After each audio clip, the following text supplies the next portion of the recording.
Have you ever felt like your identity and your income were completely out of sync? This morning I had a huge epiphany about this. I'm currently £18,000 in debt, and for a long time I framed that story in the way people online often do. Poor impulse control, emotional spending, bad habits, lack of discipline. I just finished reading The Psychology of Money, and something clicked in a way I can't stop thinking about. Morgan describes something deeper than just overspending. Sometimes in your mind you already see yourself living a certain kind of life. Good schools, beautiful homes, luxury hotels, quality clothes, calm mornings, elegant spaces, organic food, berries, strawberries, beautiful scented creams, candles and perfumes, expensive caviar shampoo. And that identity feels real to you long before the money arrives. So when you spend money trying to match that version of yourself, it doesn't necessarily feel reckless. It feels like alignment. It feels like you are simply becoming who you already believe yourself to be.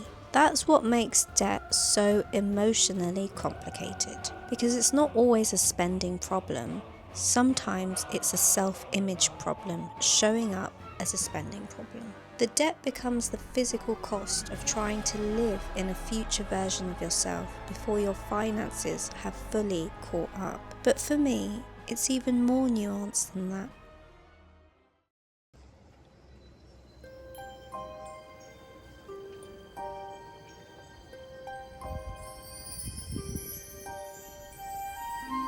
I grew up in a single-parent household in London. We were on benefits, free school meals. I was the first in our family unit of 4 to go to university. My father grew up in and out of care and is still in temporary accommodation.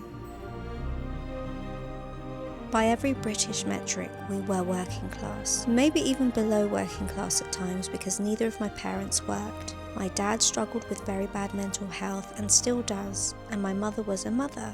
One of the hardest jobs there is. And yet simultaneously, there was this completely different parallel reality running beside it. You see, my mother came from an upper middle class Spanish Basque family. Apparently there were dukes and nobles somewhere in our family history. My grandmother used to tell me we had blue blood. There were endless stories about inherited wealth, status, privilege, and also destruction. A great-great-grandfather gambling away fortunes, drinking heavily, and family decline unfolding over generations. My grandparents both had nannies growing up in Spain. My grandmother's family home was burned down during the Franco-era riots. My mother was one of 7 children, all privately educated in Spain, raised with cooks, childcare, structure, and a deeply ingrained sense of culture and presentation. And every summer, I stepped back into that world. My grandfather would fly us to Spain, where we would suddenly live this upper middle class life. But I was so young, it didn't feel worlds away from our reality in London.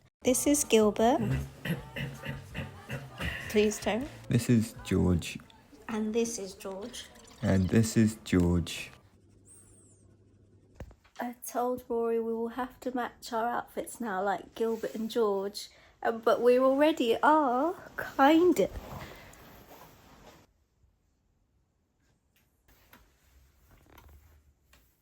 Gilbert and George create art together, and so do we now, Rory, don't we?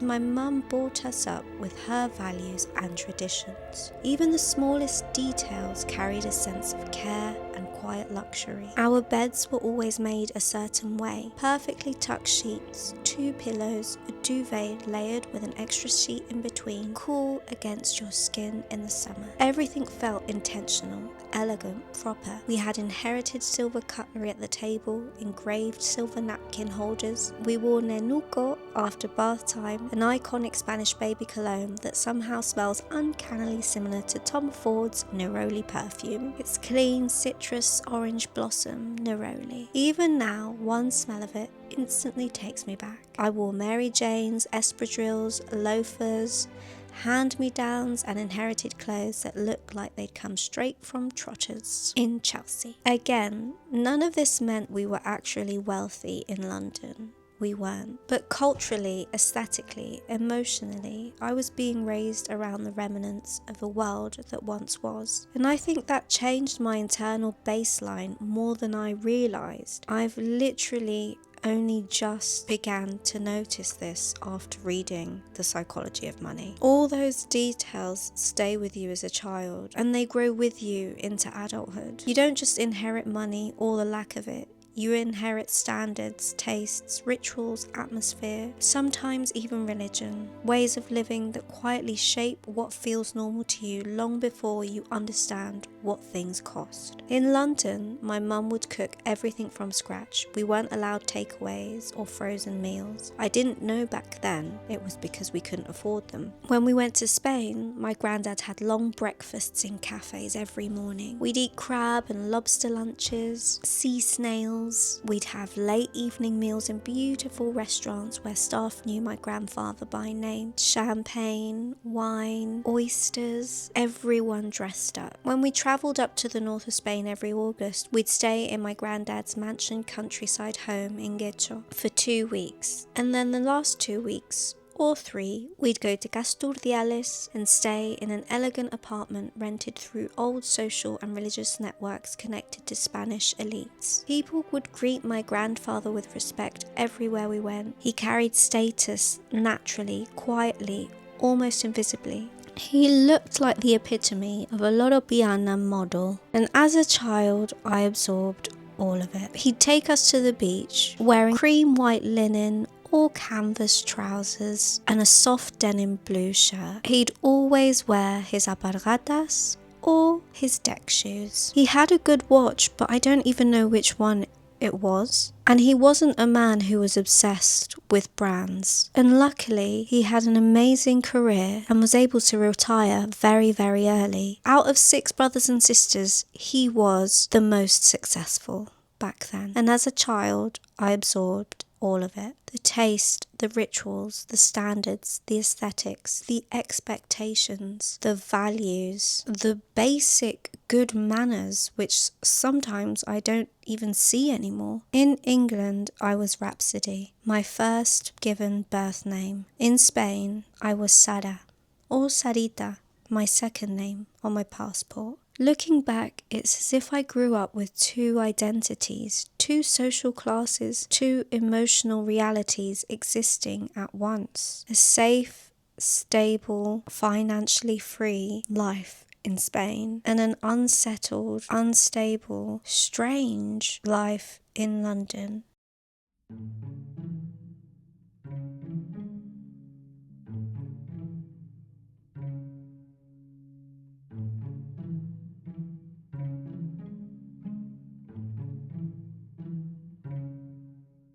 At school in London, people constantly assumed I was posh, and in some ways they were right. Not economically, but culturally, and I had no problem being called posh. It wasn't until in later life I watched Made in Chelsea and realised I was not posh. And I'm being completely honest here, because until I watched that series, I'm not sure how, but I genuinely felt upper class. I had inherited the tastes and behaviours of people who had once lived comfortably, even if our actual financial reality no longer reflected it. And this wasn't just any old British money.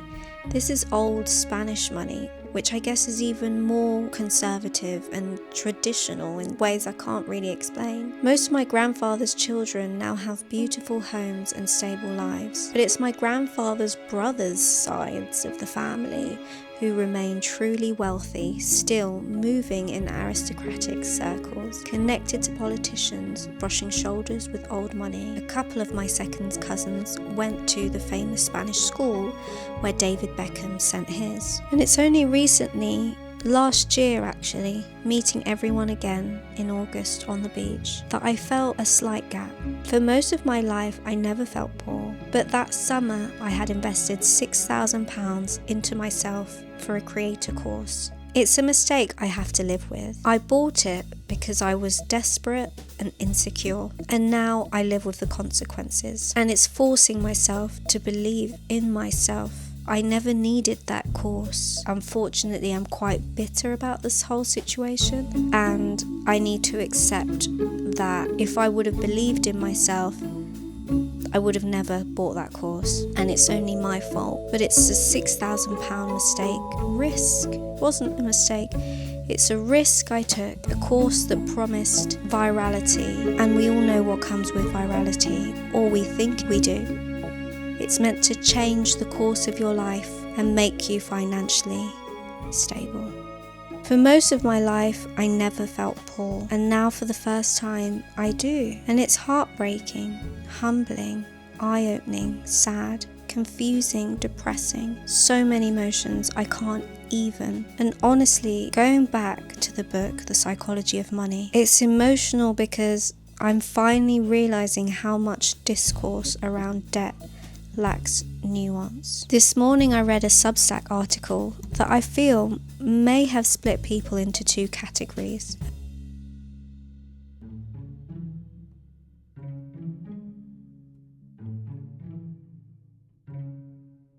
This article seemed to have split people in two categories: people who are genuinely struggling and people who are irresponsible, careless, shallow, performative, or simply trying to fit in. One line specifically described the woman with a decent salary who gets into debt because fast fashion becomes a crutch. Obviously, this hit hard because I am that woman with a decent salary, but it was never fast fashion that had a hold of me. And a lot of my debt I see as investments, risks that I'm taking or have taken. And when you read this book, The Psychology of Money, the first few chapters talks about risk and how we only see the positive side of risk, and we see the people that have won by taking the risks, but we actually don't always see those who have taken risks and haven't won. I understood the point intellectually about the woman with a decent salary who gets into debt because fast fashion becomes a crutch.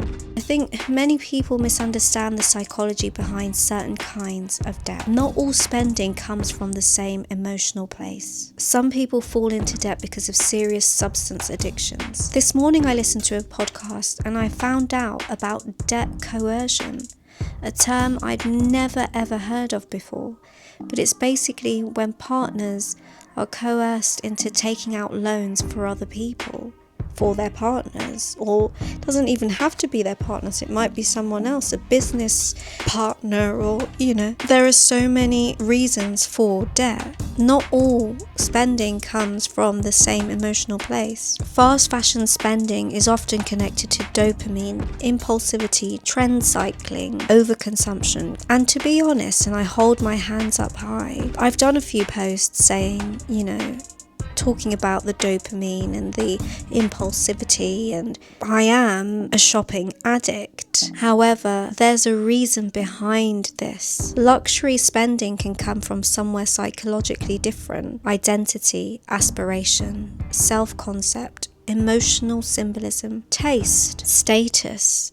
future self-projection. That doesn't make it healthier. Debt is still debt, and the consequences are still real, but it is different. Some people are not buying things because they want to look cool socially, or because they are shallow caricatures with no self-awareness. Sometimes they're buying proximity to the person they believe they are becoming, or they believe they are.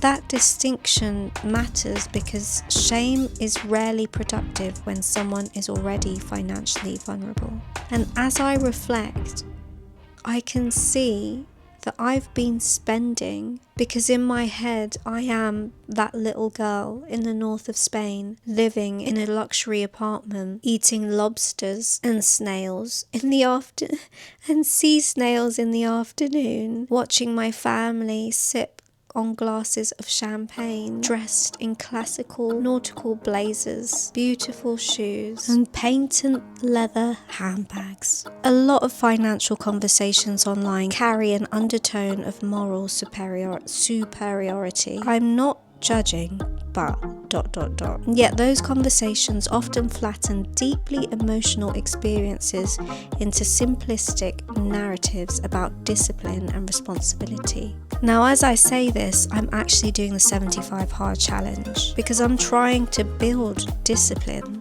to figure out if I can, like Goggins says, build calluses in my mind so that I can control it better, so that when I am tempted to buy, I don't. There were many useful insights in the article, and one of them was identity shapes behaviour, and I completely agree with that. But where I disagree with a lot of financial creators is the assumption that people in debt are automatically unserious, low agency, or frivolous. Many people in debt are actually highly ambitious, future-orientated, aspirational, creative people trying to emotionally bridge the gap between where they are and where they believe they belong. The problem is that money lives in reality, not imagination. And eventually, reality asks for payment. That's where real financially humility comes in. It's not about lowering your ambitions. It's not shrinking your self-worth and not pretending you don't desire beautiful things, but being radically honest about where the money actually is right now. In his book, Morgan talks about how he and his wife intentionally chose not to upgrade their lifestyle every time they earned more money. Not because they lacked ambition, but because they understood something psychologically important. The goalpost of enough keeps moving. And if you constantly spend in anticipation of your future self, you never actually arrive. I think that's the lesson I'm trying to learn now. Not to abandon the vision I have for my life, or the life that I had as a child, but to stop forcing myself to live there prematurely, to allow my finances to catch up naturally, instead of trying to emotionally purchase the identity ahead of time. Maturity isn't killing your dreams, it's having enough self-trust to build them slowly. Please keep going and keep believing in yourself.